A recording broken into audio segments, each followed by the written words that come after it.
naquela visão bancária que o Paulo Freire tanto denunciava, né? A gente acredita, o projeto já nasce nessa perspectiva de que o conhecimento ele se faz a partir de um compartilhar e de uma escuta. Então, partindo dessa lógica, né, a gente entende que para falar dos temas que é o tema do projeto, que quem trouxe foi Evelyn, né, quando ela me procurou para a gente escrever o projeto, dessas temáticas ligadas ao que interessa no âmbito de ser mulher.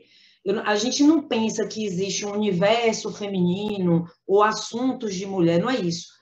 Não no sentido como se existissem coisas de mulher, mas ser mulher tem particularidades de gênero, de viver em sociedade, questões políticas, e é disso que a gente fala, né? Quando a gente se reporta à questão feminina, dessa visão mais ampla, que é uma experiência que é vivida de uma forma muito particular em diversos locais, e a gente traz isso nas discussões. Então, quando a gente pensa em saúde, a gente pensa em autonomia, porque para a gente pensar na nossa saúde, na saúde de um coletivo, a gente tem que pensar que cada sujeito é que constrói, primeiro, a sua visão de mundo através da educação, a educação política no sentido de ser crítica, né, de se entender onde a gente faz parte nesse mundo, que existem desigualdades e que a gente precisa lutar para transformar, né, tanto o nosso lugar como o lugar do coletivo. E através de linguagem, através de abordagens dialógicas, atividades lúdicas e criativas, como fanzine, fotonovela, lamb art, a gente está trabalhando essas temáticas com grupos de mulheres. A gente focou em mulheres, até porque o próprio edital ele tem grupos prioritários. E dentre os grupos prioritários, o projeto ele já nasceu com esse direcionamento para trabalhar com as mulheres, certo?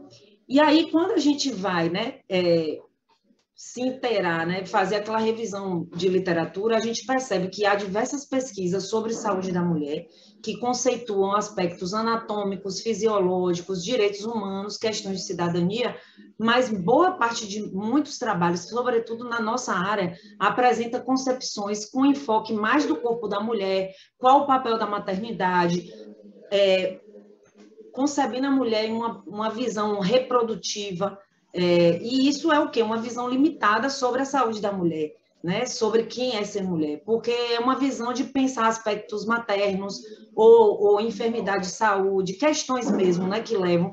Então, é muito importante a gente problematizar outras questões, a gente conceber o ser humano como alguém complexo, né, holístico e que perpassam várias questões em quem nós somos, né? Inclusive questões transcendentes, espirituais, outras.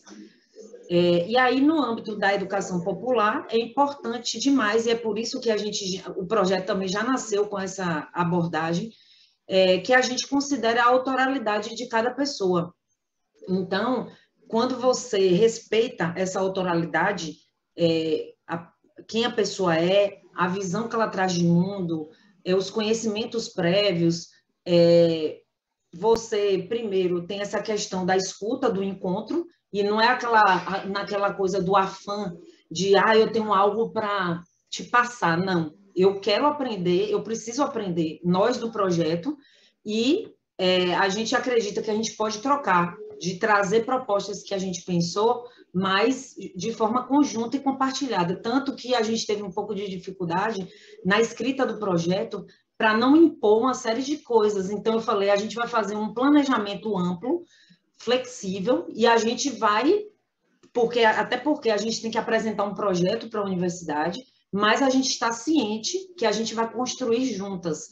A gente partiu de alguns pontos que a gente poderia proporcionar, que é dentro da nossa lógica, porque a questão da educação popular, a gente leva em consideração muita participação, né? O outro e a outra, os outros.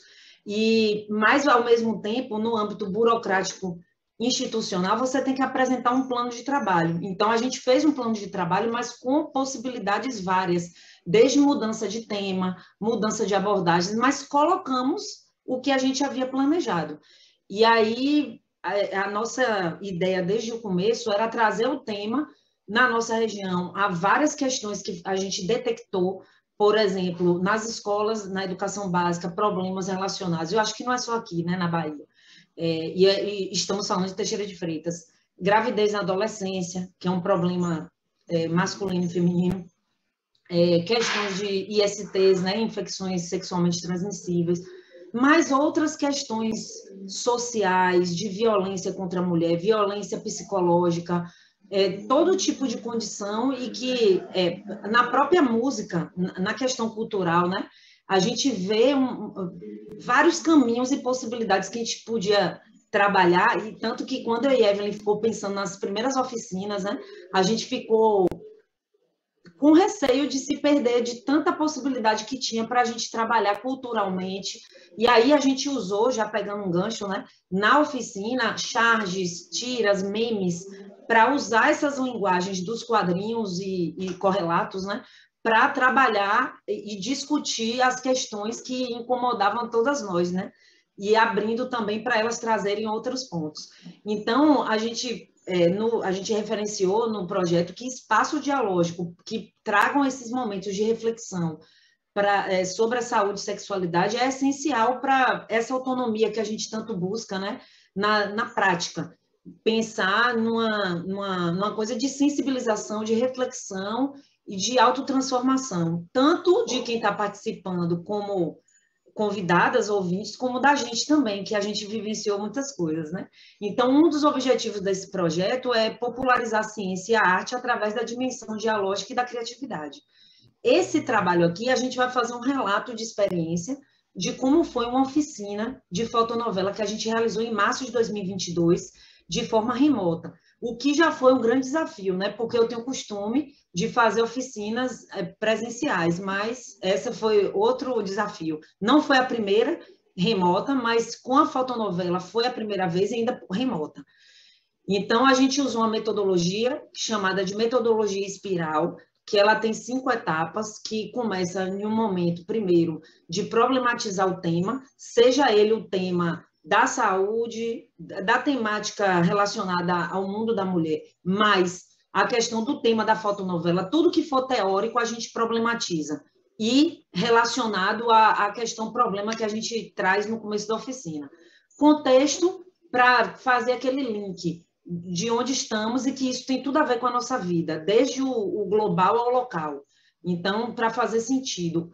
E esse contexto não só é temático em relação a esse tema que eu estou falando, mas também as práticas pedagógicas, porque desde o começo o projeto vem com essa vertente de contribuir para a educação científica de alguma maneira. Então, pessoas que vieram para a oficina são professoras, alunas, pessoas ligadas ao mundo, mas mesmo assim, mesmo que não fossem, que a gente não restringiu o público nesse sentido, mas a pessoa se apropriar tanto para ela na criatividade individual, mas se apropriar também para a prática profissional. A terceira etapa é o fazer criativo, porque com base no conhecimento teórico, das discussões que se dão na oficina, no contexto, vem a hora do mão na massa, que é todo mundo fazer, a viver a experiência de criar. Tem a etapa da socialização, que a gente, né, cada um apresenta, dizendo os desafios da criação, enfim, como é que foi, e a avaliação da oficina e do próprio trabalho. Então, essas foram as etapas, né? A gente fez pelo Google Meet por causa ainda das exigências da pandemia. Então, como eu já disse, a oficina foi direcionada para mulheres por causa do edital, como eu falei. A gente teve um maior número de inscrição, mas na prática, quem participou foram 8 pessoas de 5 estados, Rio de Janeiro, São Paulo, Minas, Goiás e Bahia, e as formações em ciências biológicas, química, pedagogia e medicina. Eu não sei. Aí aqui a gente vai colocando algumas imagens de registros, né, da experiência. Os tópicos que foram abordados na oficina, que Evelyn e eu abordamos, né, levamos para abordar, foi a questão daquelas etapas que eu falei. Então, essa etapa de problematizar e de embasamento teórico, a gente falou das linguagens, da novela, telenovela, radionovela e a fotonovela. Trouxemos um panorama histórico do que é fotonovela, problematizando com fotonovela e leitoras, porque é uma mídia, um artefato cultural criado para mulheres, em sua essência, né? Como diz o referencial teórico, inclusive tem livros aqui em volta de mim.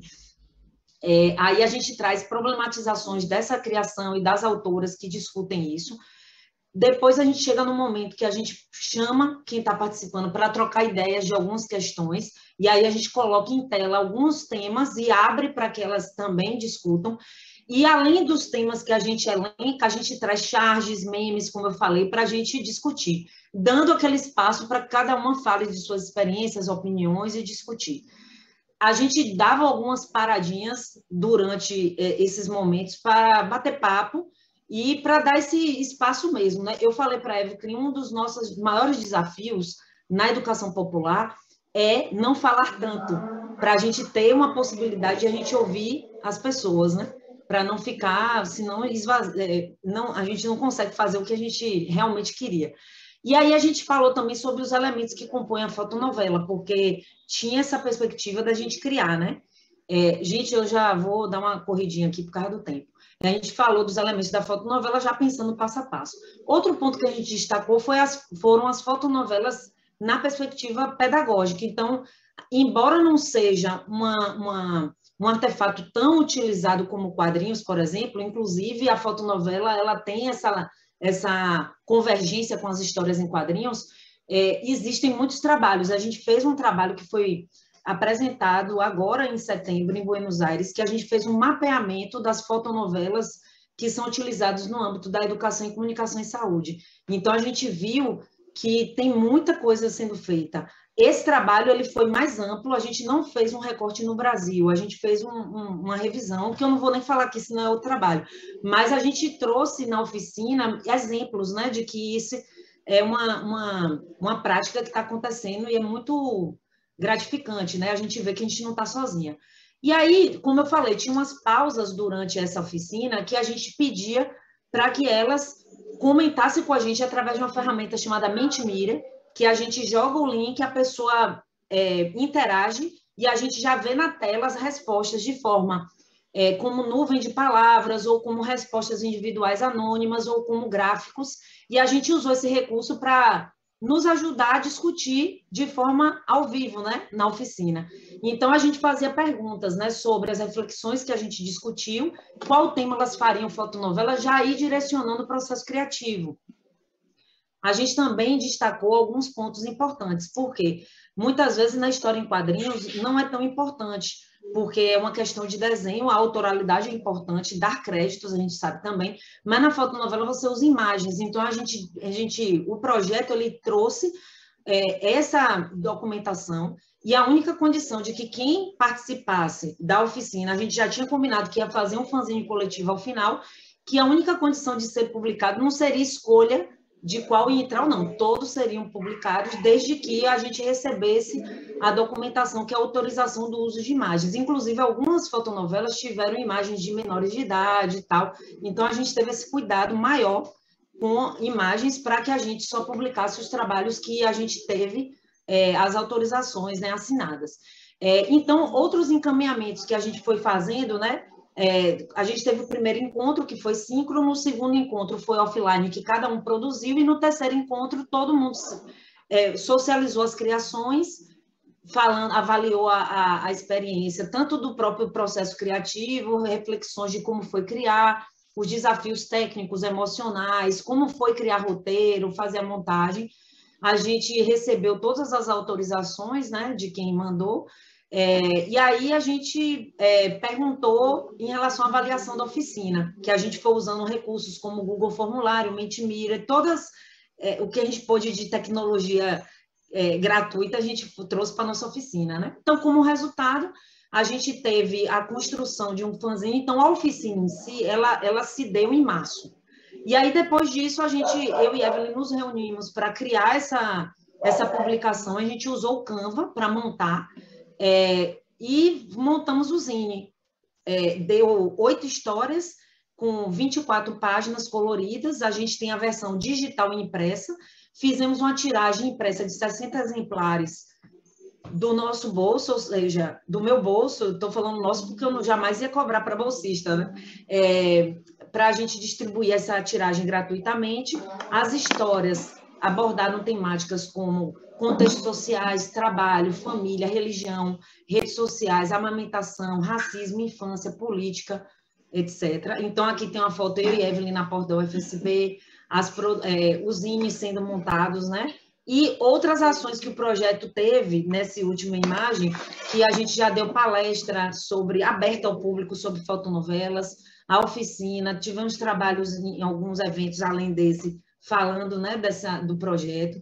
Aqui são prints do momento da socialização, em que cada participante mostrou sua produção na tela, relatando seus desafios, suas emoções durante o processo. Aqui são algumas páginas para mostrar para vocês, né? Então, tem a capa. A capa, ela foi criada com a primeira página de cada fotonovela, para que a capa já trouxesse, em sua primeira impacto, a cara da gente, né? A nossa produção. A gente deu destaque às autoras, né? Com fotos, com uma mini biografia, todas elas que nos mandaram, foi praticamente... A gente só não fez uma criação coletiva, de fato, no sentido de todo mundo mexer no mesmo documento, porque a gente só conseguiu ter o zine pronto por causa de questões de esperar os termos de autorizações. A gente demorou 6 meses, e aí chegou um momento, não. A gente teve o trabalho em Buenos Aires aceito, eu falei, eu vou levar esse zine lá para divulgar. E aí a gente teve que fazer essa montagem muito rápida, porque a gente resolveu imprimir o zine, e aí falou, Evelyn, a gente monta e manda para elas. E aí a gente fez, mas o texto de cada mini biografia, quem mandou foram as autoras, as imagens que estão dela foram elas que mandaram, a fotonovela, criação total, sem nenhuma interferência nossa. Então, a autoralidade e o processo delas foi todo respeitado, né? Eu e Evelyn só fez montar e diagramar o zine que montamos no Canva. Então, aqui são as primeiras páginas de cada uma. A primeira, Saúde da Mulher Negra, de Andréa Rocha. Inclusive, eu estou com a versão do zine que eu imprimi em A3, só para mostrar mesmo, porque o zine ele é A5, né? Ele foi impresso em A5. E ele vai ser disponibilizado gratuitamente para download, né? A gente vai ter o lançamento, uma live de lançamento agora em novembro. A história é Coisa de Mulher, de Tina Curtis, A Professora do Beabá, de Evelyn, Red Flags, de Aline Bafa, Criança Tem Que Ser Criança, de Jéssica, Como o Nosso Passado Deteriora o Futuro, da Anne, Sentindo na Pele, minha, e Era Uma Vez, da Ana Basaglia. Considerações finais, eu não falei o nome completo de todas, porque eu acho que eu passei muito do tempo, e eu não quero passar. Peço desculpa. Entre os principais destaques das avaliações, então, elas preencheram o formulário de avaliação. Foi unânime a percepção da oficina como um espaço privilegiado para problematizar os desafios da autonomia feminina, tanto antigamente quanto hoje. Então, a gente discutiu isso muito na oficina, essa coisa de cada tópico que eu e a Evelyn trouxe e outros que elas somaram, de como a gente vê o quanto a gente avançou, mas o quanto persiste muitos desafios que são inadmissíveis e inaceitáveis, né? Então, a oficina foi meio catártica para a gente falar, né? Oportunizou o conhecimento das fotonovelas como uma ferramenta pedagógica que vai ser utilizada tanto no âmbito profissional, mas também como uma expressão autoral. E, para finalizar, o pré-lançamento do zine foi feito no Congresso ALAIC, né, que é o Congresso da Associação Latino-Americana de Investigadores da Comunicação, onde a gente apresentou esse trabalho, que foi outro, né, que foi o mapeamento da utilização de fotonovelas na educação e saúde, só que eu usei essa oportunidade para divulgar o nosso zine, né, desse trabalho aqui que eu estou apresentando no Fórum Nacional de Pesquisadores em Artes Sequenciais. Aí eu levei lá para poder divulgar, que eu encontrei pesquisadoras do Brasil todo e de outros países, né? Inclusive colegas da Fiocruz, onde eu fiz o mestrado, e do doutorado, e a gente vai ter a live de lançamento com as autoras do zine, e todo mundo está convidado, vai ser em novembro, dia 26 de novembro, à tarde. Aí depois eu vou passar mais detalhes. Essa sou eu e Evelyn. Nosso trabalho, em breve, vai estar disponibilizado, esse do ALAIC, né, completo, para quem quiser ler, porque vai ser publicado nos anais. O nosso contato está na tela, tem o Instagram Papo de Mulher UFSB, Projeto Ciarte. Eu coloco a aspas sempre nas minhas apresentações como parceira, porque sou aspiana há 11 anos, desde que foi criada. Agora botei o NUPEC também, e outras, a Anzine, o Projeto Fungos Extremos, o LAEPS, Projeto Ciarte, Jogoteca, Ciência e Arte, Jogolude, e a UFSB, que é a instituição que eu e Evelyn, eu sou professora, Evelyn é aluna de medicina, então a gente tem que agradecer todo o apoio, tanto institucional quanto o dos colegas que não são menos importantes. Gente, desculpa se eu passei do tempo, eu esqueci de marcar, totalmente empolgada e entrei num paralelo do Papo de Mulher. O apelido do nosso projeto é Papo de Mulher, que eu não falei naquela hora, ele tem um nome grande, o apelido é esse. Obrigada. Passou só 1 minuto. Ai, que bom. Eu nem interrompi, falei assim, vai dar Ai, tempo. Que bom. Então, não, foi ótimo, foi ótimo. A gente vai comentar depois, porque senão aí atropela muito. Então, o próximo agora, deixa eu pegar minha listinha aqui. Vou tirar aqui da minha... Pode, tira sim, por favor. Tá. Próximo agora é... Só me dá 1 minuto, tá meio lento, até para dar... De Nova Esperança de Campos Verdes, de Miriel